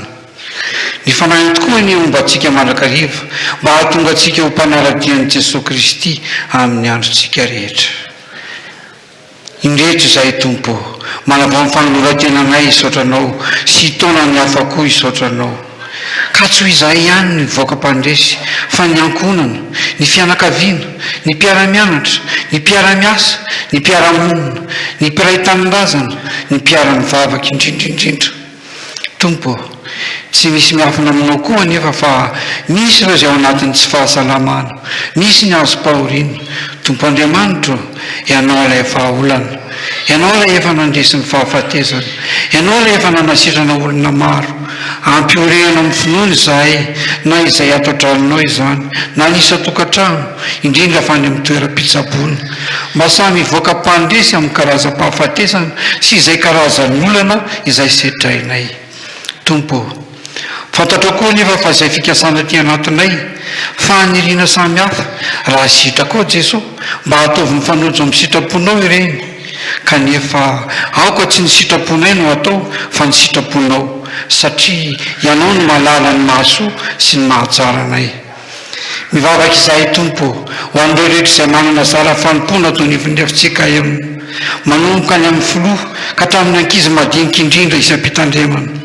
Mivavaka izahay ho an'ny mpitandrina mianakavy, ny bureau ny fiangonana ambavady mitafo, ny lolona sy ny dekona, ny sampana, ny sampanasa, ny fikambanana rehetra ary ny fiangonana manontolo. Mivavaka manokana izahay ho an'ny sampana sekoly ny tenin'Andriamanitra izay nanao tanteraka ny vokatra an'io. Ianao no mba mandrakariva izany sampana izany mba hamope amin'ny asany. Ampio izahay Tompo mba ho fiangonana fanasana sy fahazavana ka hitaona olona maro anaradianao Jesosy. Izany vavaka izany dia ataonay amin'ny anaran'i Jesosy Kristy izay nampianatra anay vavaka hoe rainay izay ny an-danitra.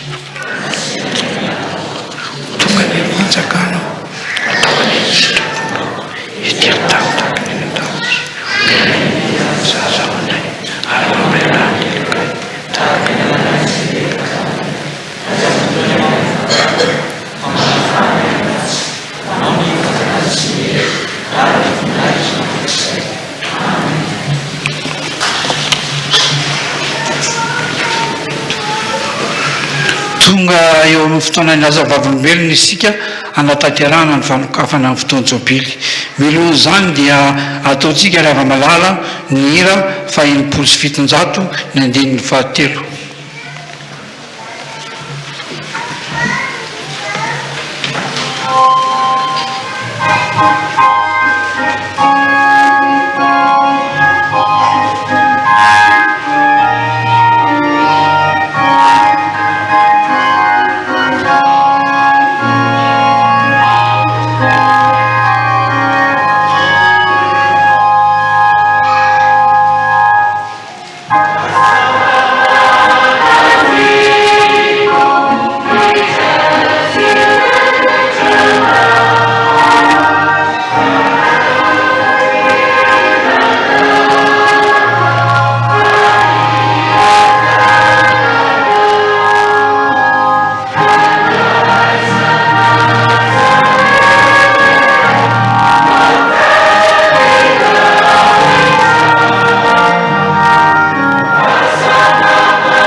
Aleluia, hideran'i Jehova amin'ny foko rehetra aho. Anatin'ny fotoana fanokafana izao jobily 520 taona nampitandrina ny ray aman-dreny izao sika ry havana, nisy ny fandaminana izay napetrakitsika teto amin'ny fiangonana, nisy ny komity izay natsangatsika hiandraikitra izany. Koa dia manasa mpanajana ireto ao anatin'ny komity ireto mba handroso ety anoloana. Andriamatoa sy Ramatoa isany. Ny filohan'ny komity Ravelson ny Riantsoa avy ao amin'ny FDL. Ny filoham-panampy Randrena Jaina Rado avy ao amin'ny Sampaty.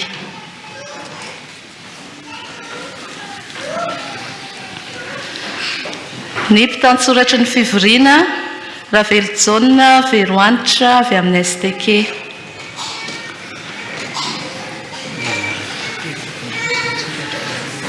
Ny mpitahiry-vola Rasoamanana Harlanto avy ao amin'ny SLK. Ny mpitantsoratry ny vola Razafindrakoto Miarantsoely avy amin'ny VSK.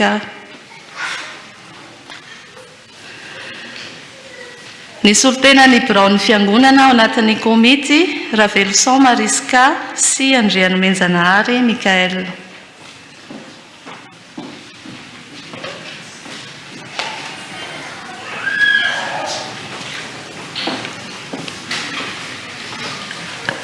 Rakoto vao Barivola avy amin'ny FKT Zoo.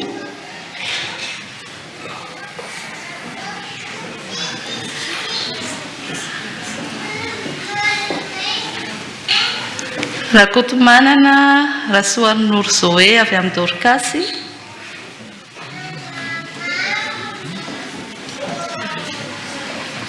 Rakoto Manana Koloina avy amin'ny Ama.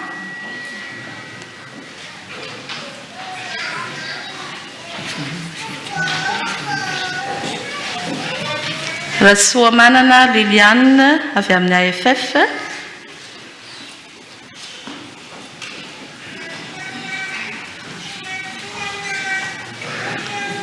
Randriamavo Razafiarson Anta avy amin'ny STA.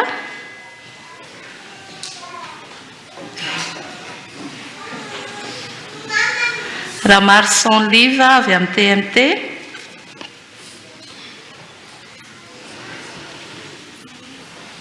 Ramin Souni avy amin'ny Tanketsa.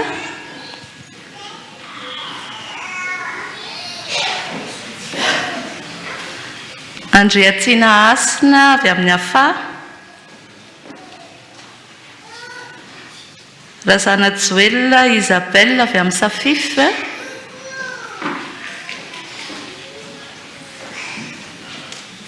Andriana Alvola avy amin'ny tetikasa mendrika.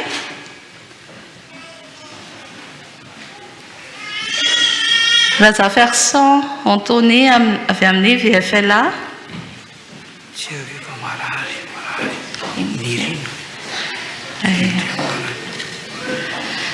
Ny avy amin'ny miasa fia tsy salama dia tonona ho antsika ihany ilay anarana Andriaparany Nirina. Ary nisy olo-tenany mpandray ny fanasan'ny tompo Andrianjakarisoa Fanilo sy Lovamanitra Jean-Michel Barsan.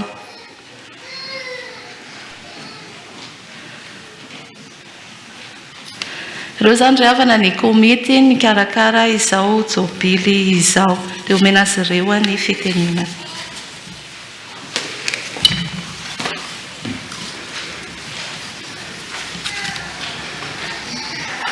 Mangataka ny mpitandrina efa mianaka hitsangana eo toerana ihany toko.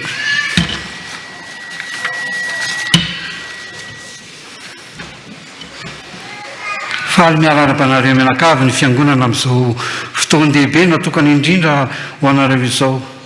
Engany ny tompontsika izay manan-karem-pahasoavana hitahy anareo ary ampitombo sy ny havana malala. Misaotra ny tompo isika noho ny fitondrany antsika namakivaky ny valana retiny iny. Andriamatoa Randrianarsoa Alain mpitandrina dia manatanteraka ny jobily volafotsiny amin'ny nafa 520 taona na mpitandrina azy amin'izao fotoana izao. Voantso mpiomana-mpitandrina izy tamin'ny taona 2017 amberivo tao amin'ny fakulté de théologie Ambatonakanga. Navoaka ho mpitandrina izy tamin'ny taona 1770 amberivo. Nahatratra ny jobily 520 taonany izy tamin'ity taona ity 2020 sy 2020. Ankehitriny ary rehefa nahazo ny fankatoavany ambara tonga-drafitra rehetra eto anivon'ny fitandremana dia afaka miroso am-pitoniana amin'izao fanatanterahana ny fankalazana an'Andriamanitra noho ny 520 taona ny tandrina mpitandrina Randrianarsoa Alain isika. Betsaka ny zavatra efa niteren'ny ray aman-dreny mpitandrina koa dia mamelanareo tsy ameriny izany intsony. Ny teny faneva ihany no ho averintsika matetika dia ny eo amin'ny Salamo 1:1 andiny voalohany tapany voalohany. Mora ho tadiditsika izay satria ray. Alleluia, hideran'i Jehovah mifoky rehetra ao. Izany teny izany no iorenantsika mandritra izao fankalazana izao. Ireto avy ary ny tetiandro tapaka tamin'izany. Anio alahady voalohany volana May 2020 fanamarihana ny fanombohana ny jobily. Ny zoma 2 Desambra 2020 fanompom-pivavahana iarahana amin'ny foibe sy ny synodam-paritany. Ny alahady 4 Desambra 2020 fanompom-pivavahana iarahana amin'ny vahoaka an'Andriamanitra eto toerana.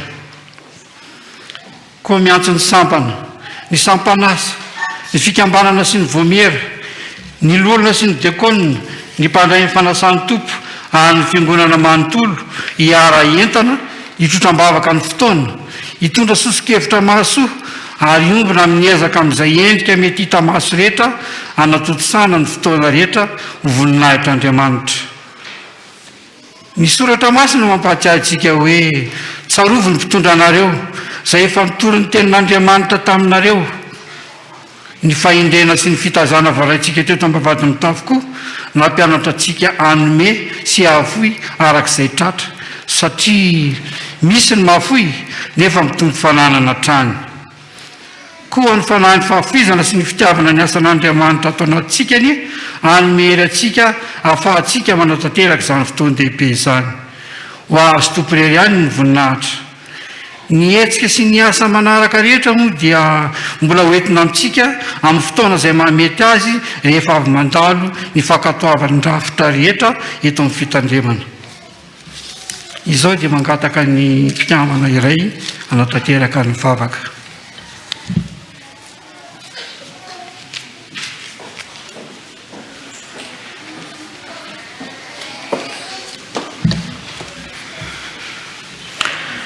Hiara hivavaka isika ry havana. mankasitraka anao indrindra izay ry Andriamanitra rainay amin'ny alalan'i Jesosy Kristy tomponay. Noho izao nahatraranay ny taonjobily izao, dia ny jobily ankalazanay anao Andriamanitra noho ny 520 taona nitandreman'ny mpitandrina Randrianarsoa Alain mianakavy. Misaotranao izay ry Tompo noho ny amin'izany fahasoavana sy fitahiana nomenao azy ireo izany. Misaotranao ihany koa izay ny amin'ny heritanjaka ary fahasalamana tafinao azy ireo isan'andro, ny amin'ny finiavana sy ny fitiavana anao ny asanao dia nitarika anay eto anivona mba vady mitafo. Dia mangataka anao ary izay ry Tompo ny anafianao azy mandrakariva ny fanahy, ny fahendreny, ny tolotsaina avy aminao mba ahafahany mitarika anay araka ny sitraponao. Ankehitriny izay dia mametraka feno ampelantananao ihany koa ny fiainan'izy ireo, ny amin'izy ireo manontolo mba ianao hitantana sy hivimbina azy hatrany amin'ny asa-panompoana rehetra izay andrahanao azy, ka ahafahany manatanteraka izany amin'ny fifaliana mandrakariva. Apetraka efenao ampelantananao ihany koa ny komitin'izao 520 taona izao. Ianao an'olotsaina anay tsirairay avy mba ahafahanay manatanteraka ny asanao amin'ny fitiavana ary indrindra anehoanay hatrany ny voninahitrao. Dia apetraka feno ampelantananao ny fitandremana ambavady mitafo sy ny mpianakavy ny finoana rehetra, anome fitiavana sy fifaliana finiavana ho anay tsirairay avy ihany koa ianao amin'izany asa miandry ny fiangonanao izany. Dia mintsy mahatoky izay Tompo fa hitaridalana anay hatrany ianao ary hanatrika anay mandrakariva amin'ny fotoana rehetra hanatanterahana izany. Dia amin'ny anaranao Jesosy Kristy mahavonjy no anaovanay ny vavaka. Amen.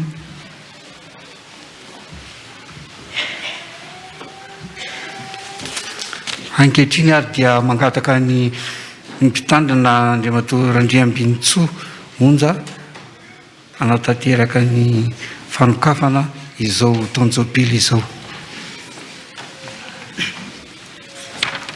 Eny azy ombako manana sady anterina ry mpitandrina mianakavy ny fiarabananareo nahatratra izao fotoan-dehibe sarobidy jobily volafotsy ny amin'ny nahampitandrina anareo izao. Dia mino aho fa maro amin'ny fiangonana no mety mba maniry sy mangetaheta mba hita ny tavanareo dia mangataka anareo mba hitodika any amin'ny fiangonana ihany koa ampitiavana reo izy mianakavy. Miarahaba ny birao sy ny komity ihany koa ary mirary soa hatanteraka ny adidy amanandraikitra apetraky ny Tompo ao anatin'izao taom-pahakalazana izao. Miarahaba amin'ny fiangonana ihany koa satria miara-miombona mpitandrina mianakavy isika mankalaza an'Andriamanitra ny amin'ny fitiavany sy ny fitantanany ary mirary soa antsika ny amin'ny fiara-miasa mba hatanteraka mandrakariva ny adidy amanandraikitra izay napetraky ny Tompo amintsika. Dia izaho moa izany no ngamba ny efa santatra sahady anirina ny solotena ny synodam-paritany hanokatra amin'ny fomba ofisialy amin'ny fomba mpiangonana ihany koa izao fanokafana ny taonjobily izao. Andeha ary hitsangana isika fiangonana. Izao no andaminantsika azy. Ao aorianan'ny teny izay holazaiko ety anoloana dia miara-miredina mafy be ny fiangonana. Mino aho fa manambava afaka misokatra amin'ny teny daholo isika ilay teny faneva tenin'Andriamanitra izay efa naverimberintsika teo, ary rehefa voateny izay teny izay faranana amin'ny amenina dia miara-mitehaka mafy isika ho voninahitr'Andriamanitra. Amin'ny anaran'Andriamanitra Ray Zanaka ary Fanahy Masina, amin'ny anaran'i Jesosy Kristy ilay lohan'ny fiangonana ary no anambarana amin'ny fomba mpiangonana fa misokatra izao fotoam-pankalazana an'Andriamanitra ny amin'ny jobily volafotsy izao. Sika rehetra iretina manao hoe Alleluia, hideran'i Jehovah amin'ny foko rehetra ao. Amen. Tiako sika ho voninahitra.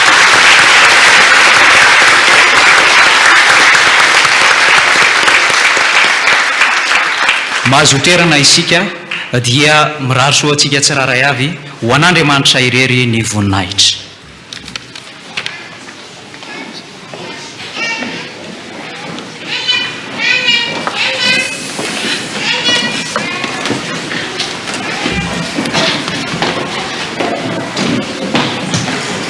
izao dia hanao ny ananjara fanompony ny ama.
Isaorantsika ny tompony fahatanterantsika izao fanompompofavana izao koa marin'izany sady isika.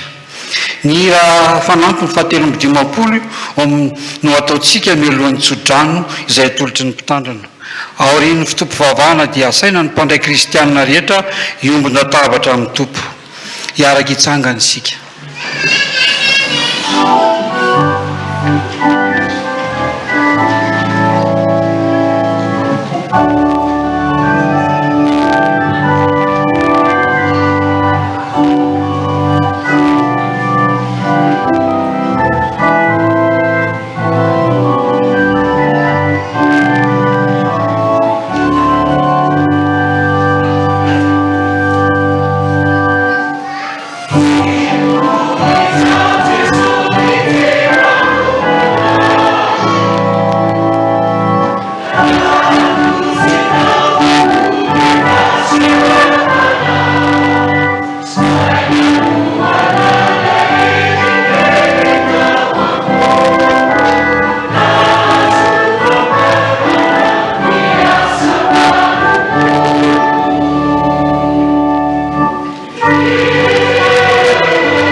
sicuri Gesù, lai vuadi miurinao amku, ni andro ivelomako, saomenao iainako, dia atokako simbola itoreko ila fitiavana. Naolavanao fony androko ety,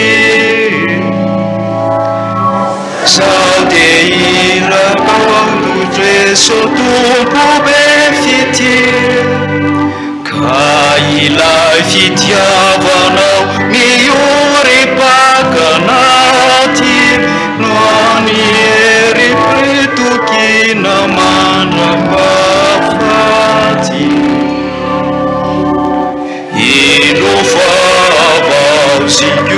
Avao sicuri Gesù, la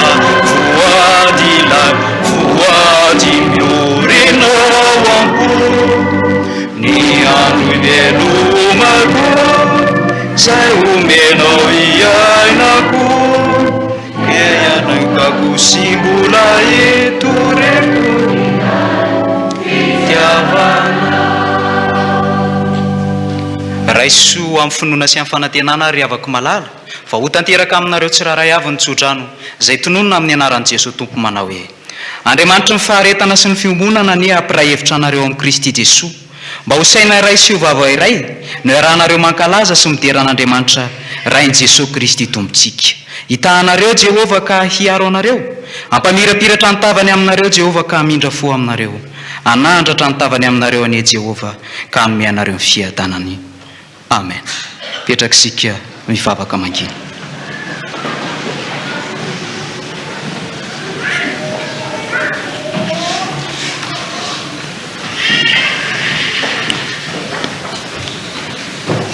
Ho an'Andriamanitra tokana irery ny dera sy ny laza ary ny voninahitra mandrakizay amin'ny anaran'ny Ray sy ny Zanaka ary ny fanahy masina. Andeha tsy mpandray fianasan'ny Tompo, mandehana amin'ny fivalian'ny Tompontsika.